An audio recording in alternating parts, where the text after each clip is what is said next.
Welcome to Madasaling Pinoy, your prayer partner. Ipinagdiriwang po natin ngayong araw ang kapistahan ng pagbibinyag sa Panginoon.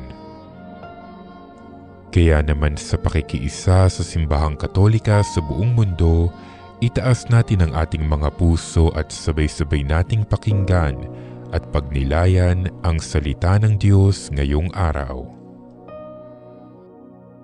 Ang mabuting balita ng Panginoon ayon kay San Lucas. Noong panahong iyon, nagahari sa mga tao ang pananabik sa pagdating ng Mesiyas, at ang akala ng marami, si Juan ang kanilang hinihintay.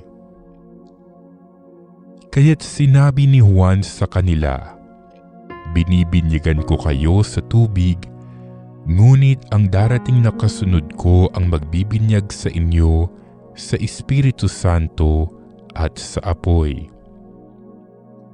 Siya'y makapangyarihan kaysa akin at ni hindi ako karapat-dapat magkalag ng tali ng kanyang panyapak."